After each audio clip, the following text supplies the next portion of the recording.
আসসালামু আলাইকুম দর্শক, আশা করি সবাই ভালো আছেন। আজকে আপনাদের সামনে নতুন একটি ভিডিও নিয়ে আসলাম। এটি হচ্ছে শসা। শীতকালে শসার পরিচর্যা কিন্তু একটু অন্য সময়ের চাইতে একটু আলাদা। কারণ শীতকালে শসা গাছের বিভিন্ন রোগবালাই দেখা যায়। শীতের শসা হলেও এই বছর আবহাওয়ার একটু পরিবর্তনের কারণে আমাদের সারা দেশে কিন্তু শসার জমি খুব দ্রুত নষ্ট হয়ে গিয়েছে এবং ছোট অবস্থায় কিন্তু গাছে বিভিন্ন রোগবালাই এবং বিভিন্ন পোকামাকড় আক্রমণ করেছে। তীব্র শীতে আমাদেরকে শসা গাছের অবশ্যই সুন্দরভাবে পরিচর্যা করতে হবে।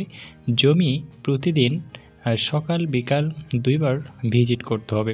অবশ্যই গাছের পাতা উল্টায়ে এবং নিচে দেখতে হবে যে ভিজা ভিজা দাগ দেখা যাচ্ছে কিনা। এই বছর শীতের তীব্রতার কারণে শসা গাছের বৃদ্ধি নেই বললেই চলে।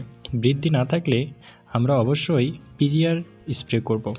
পিজিআর দেওয়ার একদিন পর আবার ছত্রাকনাশক ব্যবহার করব। পাশাপাশি আমাদের গাছের বৃদ্ধি পেতে গেলে আমাদের থিওবিট স্প্রে করতে হবে লিটারে ১ থেকে ১.৫ গ্রাম হারে। এতে আমাদের গাছের বৃদ্ধিগুলো কিন্তু দ্রুত বাড়বে। শীতকালে আমাদের জমিতে অতিরিক্ত সেচ দেওয়া যাবে না। অতিরিক্ত সেচ ব্যবহার করলে জমিতে গাছগুলো হলুদ হয়ে যাবে। কারণ শীতকালে পানির আর্দ্রতা সবসময় বেশি থাকে। শসা চাষ করতে গেলে আমাদের ডাউনে মিল্ডু রোগের হাত থেকে রক্ষা পেতে গেলে অবশ্যই আমাদেরকে ম্যানকোজেব সাইমোক্সালিন গ্রুপের ওষুধ লিটারে ১ থেকে ১.৫ গ্রাম হারে গাছের বয়স অনুযায়ী স্প্রে করতে হবে। তো দর্শক, আমি এখানে যে স্প্রে করেছি সেই স্প্রেগুলো সঠিক সময়ে এবং সঠিক নিয়ম অনুযায়ী স্প্রে করেছি।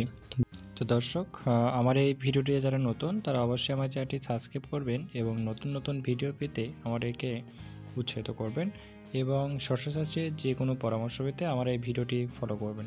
ধন্যবাদ। আসসালামু আলাইকুম।